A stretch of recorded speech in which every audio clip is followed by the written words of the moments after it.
way had that one thing that you're like send like a little tchotchke gift, Yeah. like a blanket or something. I would do that once a month at the beginning, but once we left, it was a little hard. But basically, what Annie and I do now is every Friday I have like my A's, my B's, and my C's, and I think the first Friday is A's, the second is B's, and then the third and fourth Friday are C's, and I'll split them up.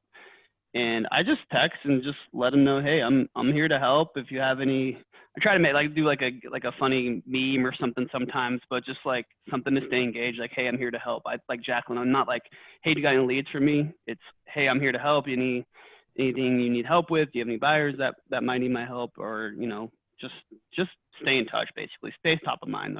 That's it. Right. I'm not. Yeah, I mean, but after, I guess to Emily's question, like after a meeting, I guess you just kind of gauge how the meeting went, and you got to kind of do the research and, see if they do, how much business they do. Do you want to follow up with someone that does 2 deals a year? No. But if they do quite a bit and they're not really married to a lender, then you definitely want to stay in touch and send them a thank you card and just stay in touch with them. And I guess when things kind of open back up, take them out for coffee or have a drink with them. Just try to be like, try to earn their trust, and as long as they like and trust you, they'll start saying. This is gonna be a great lead into what I wanted to cover. Casey, I'll be the last one that I asked this question of, because I know that you spent the last year and a half really hustling to get appointments with real estate agents and everything. So what were you doing after those initial meetings to stay in touch and stay in front of them? I mean, quite honestly, pretty much what Jack and Hobber both just said. I followed kind of basically what they laid out as the best path to go through it. My takeaway was always this: if I left a meeting with an agent, would I be friends with that person?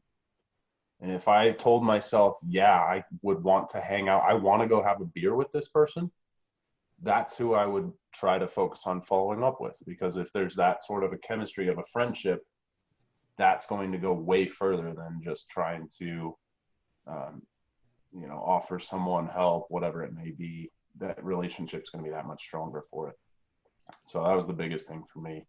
And to go off what Hobber said also, if they're doing 2 deals a year, if they're doing something like that, is it someone that's done it for a long time and does 2 deals a year? Or is it someone who's relatively new and does 2 deals a year? Because maybe that person's motivated, right? If that's the person who's just getting started and is just grinding, be friends with that person.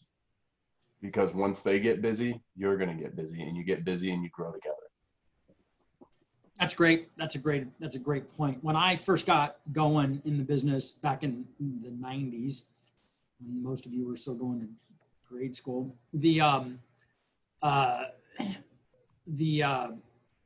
newer agents were the hustlers. They were the ones that were out. So when you met, not all of them, but when you met those newer agents, you could tell was a grinder, that somebody was like really motivated, really ambitious and excited. You can just tell in their vibe that that was somebody that I wanted to partner with. And that's somebody that was always wanting to help, because they always had a lead for you to follow up with. Right. And so it was just about staying in touch and staying top of mind with those people. So I want to segue into, so what do you do when you get that lead? Right. And so I'm going to ask some other people this question as well. But the first thing that I want to make sure that everybody knows is that when you get a lead from a realtor, typically it's going to get emailed to you. Sometimes it'll be a phone call, but either way, you're going to get an email. The first thing that you have to do, and you want to do this every single time, no matter what, is as fast as possible, acknowledge the lead, acknowledge the email.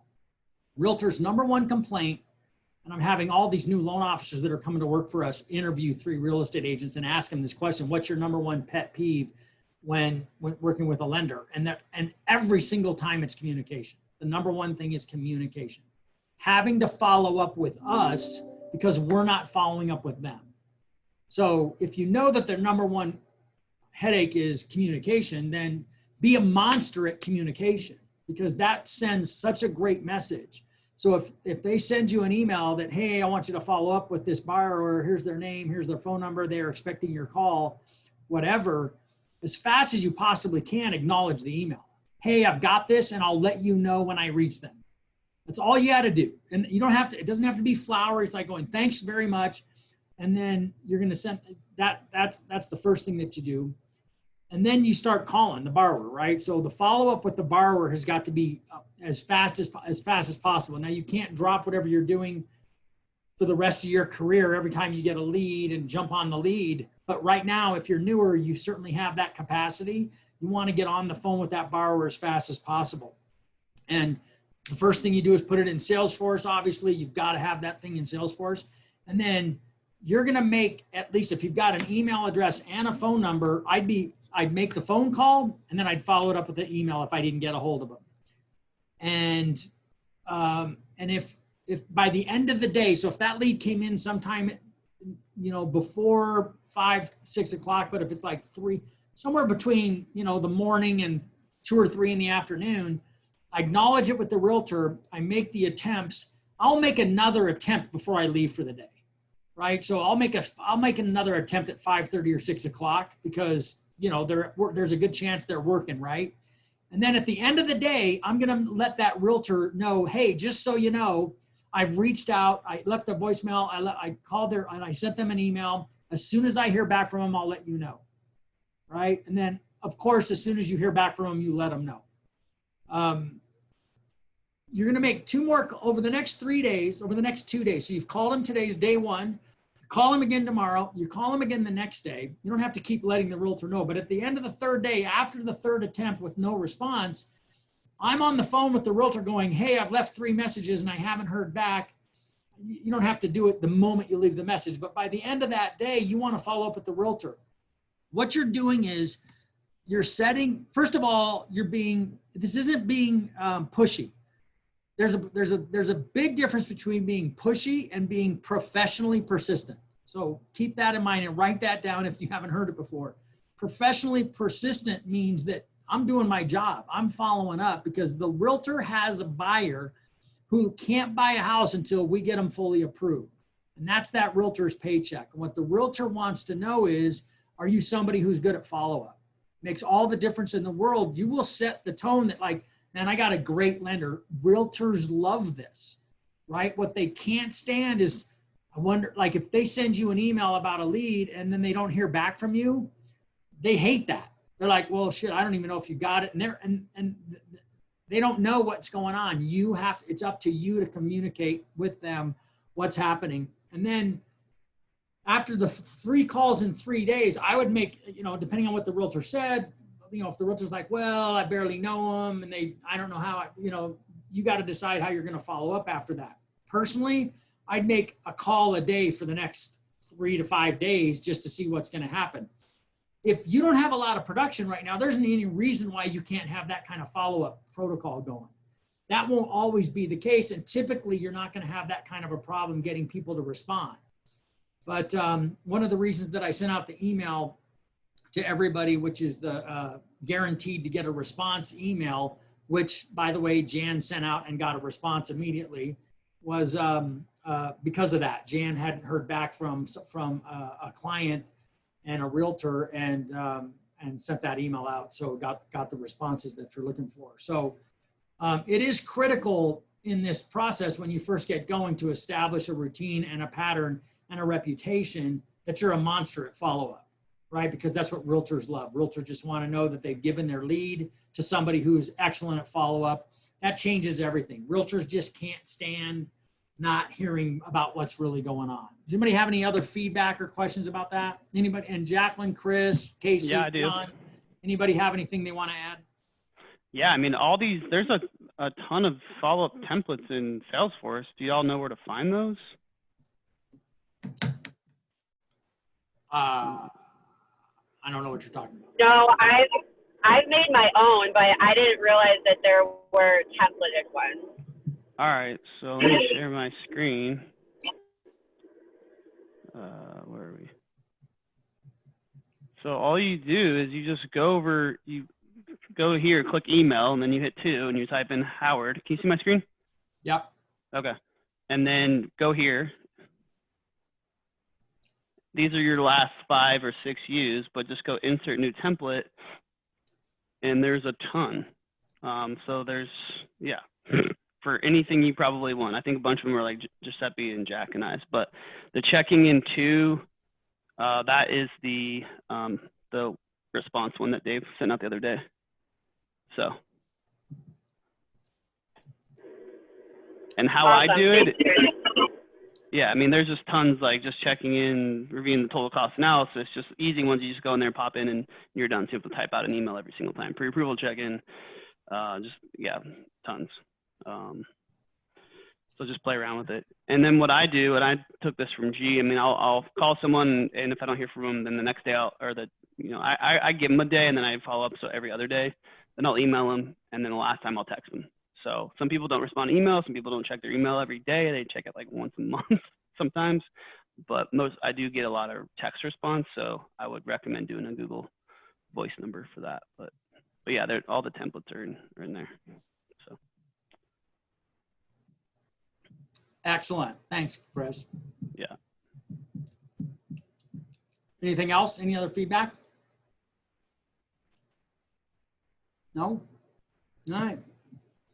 Well, don't be that don't be that loan officer that the realtor's like, yeah, I don't know. I never hear back from them. I'm going to call another, because that's how you're going to get in with realtors, by the way, is because they're working with lenders who aren't like this.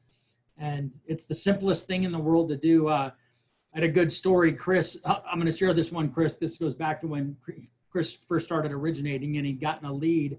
And I can't remember where the lead came from. It was, but it was a buyer lead, and Chris had something to do. You were doing something that weekend. They wanted to come in, but you had an appointment, and so you scheduled to sit with them the weekend after that. And I talked to you, and I'm like going, so what's the deal? And you said, oh, well, were you moving? What were you doing? I can't remember what you were doing. You were moving out of your parents' basement? Yeah, I think I was moving that weekend or something. I can't remember. remember. Were you moving out of your parents' basement? I wasn't in the basement. I was upstairs. Yeah, I was moving in with Donnie. So this is 10 years ago. So it's a long time ago. Yeah, pretty much. Yeah, your life has changed quite a bit. And he told me that he wasn't going to meet with them this weekend. He was going to meet with them the following weekend. And I said, dude, call them back and get them in here. If they wander into an open house with a real estate agent who wants to know if they've been pre-approved, and they say, well, I have a lender, but he couldn't meet this week. He can meet next week. Like, if it's one of the realtors that work with like Giuseppe or any loan officers here, they're like, oh, well, I got a lender. He'll talk to you right now. Right. So that's the follow-up. That's why you've got to be, especially now, there's going to be a huge opportunity because all the loan officers are just focusing on refis. There's a huge opportunity to go out and develop these relationships with real estate agents. And the number one way to establish credibility is just to be a monster at follow-up, doing what you said you were going to do, when you said you were going to do it, acknowledging all of those things. This isn't hard. It's just, you got to just do it. It's not complicated at all. So that's it. Anybody have anything else? I actually talked to those borrowers the other day. They're looking to buy another house. The same ones? Yeah. What was their name? CJ and Kirsten Simons. 10 years ago. So see, Yeah. Follow-up matters, guys. Thanks for doing that. Thanks for bringing that up. So one other thing that I want to add. So next Friday, the 11th at 3:30, we're going to do I ordered a food truck. We're going to do like a company like reception deal here at the office, 3:30 to 5:30. I want everybody on this call. I need as many salespeople as possible that can attend to attend. We've got a bunch of new staff here, and we have a new underwriter that's going to be starting next week. I don't know if she'll be able to make it. I think she'll be here in town, but we've got 6 new processors that have started. Just with all the people that are here, we just want to give an opportunity to say thank you to the operations staff for all the hard work over the last summer. So going back to, I guess, spring, and I'm just trying to do something a little nice. So it's a food truck. I don't know. It's quesadillas, and so all kinds of quesadillas, and then we'll have some like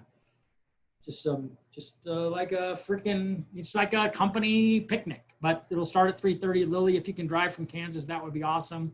But As many as you that can attend as possible would really be appreciated, just to make sure that we're sending the right message to that group, okay? So keep that in mind. That's it for today. Fantastic month. Everybody had amazing months. I'll go over the numbers Friday, but great job, Chris, Jack. You guys both have new records. So phenomenal work. Casey's got a new record. So I didn't go through all of them, but pretty solid. So thank you very much for all the hard work, everyone. And let's make it an awesome day. Okay. Stay neutral. Bye, everyone.